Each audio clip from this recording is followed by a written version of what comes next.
Hello, and welcome back to the Spiritual Shitshow. My name is Julie Wynn, your ultimate spiritual hype girl, and we are starting today's podcast with this phrase: the only way out is through. Because the energies we are collectively moving through right now, that phrase is asking to be understood in a much deeper way. We are still in the season of shedding, and it's important to reframe what shedding actually means. Shedding is not about cutting things off. It's not about deciding something was bad, wrong, annoying. Shedding is not just finally fucking releasing that thing that we just want to be done with. It's not about disconnecting and then calling that healing. That isn't shedding. That's avoidance. True shedding, the kind that actually completes a cycle, can only happen through love. And that's why this conversation right now matters. So these final 3 weeks that we are in, the snake energy still, it's not asking us to abandon parts of ourselves or our stories. It's asking us to go back and love what was unloved. The people, the experiences, the patterns, the versions of ourselves, the parts of our personality we learn to reject just to survive. We are not being asked to disconnect in this shedding. We are being asked to repair it, to touch it, to dance with it, to hold it. Repair in love, because you cannot shed what you have not first loved. Unloved parts don't dissolve. They linger, they loop, they resurface. But when something is met with love, real love, it completes. And this is where the phrase lands differently.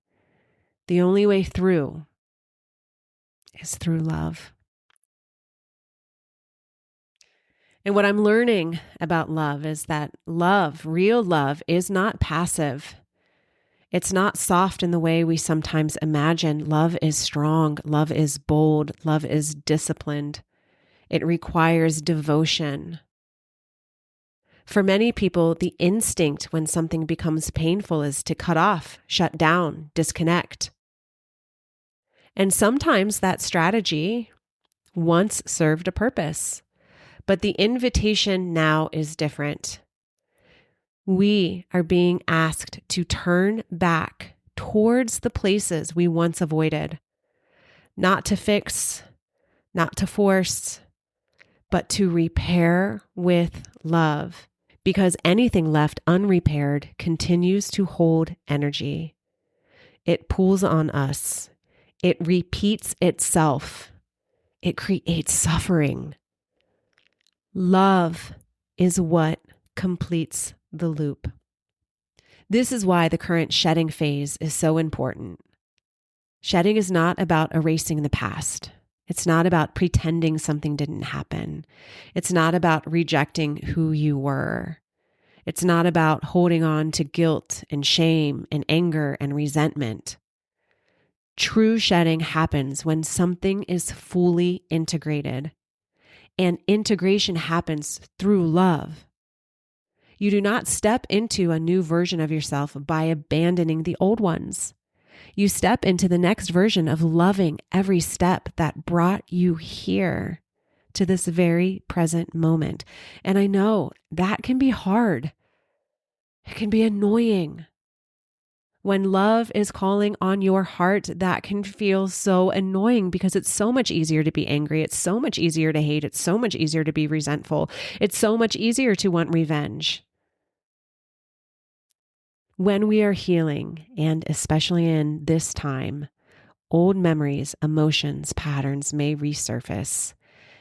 And I want to tell you that that is not a sign of regression. It's a sign that something is ready to be completed. Love in this context is an action. It asks us to see clearly, to soften where we have hardened, to meet ourselves and others with honesty and compassion. And yes, love can feel harder than anger, trust me. It can feel easier to stay resentful, closed, to want karma and validation, justice. But resentment keeps energy active, and love resolves it.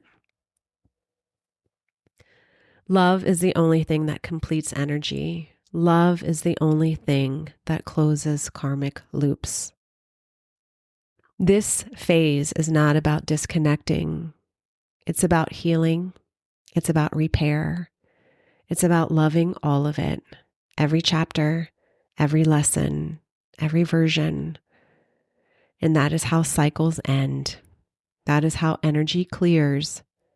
And that is how true shedding happens. So here is the question to sit with. What is your relationship to love really? And if it feels uncomfortable, confronting, or difficult, consider this. Love may be inviting you deeper, because love isn't always easy, but it is always transformative. And truly, the only way through is love.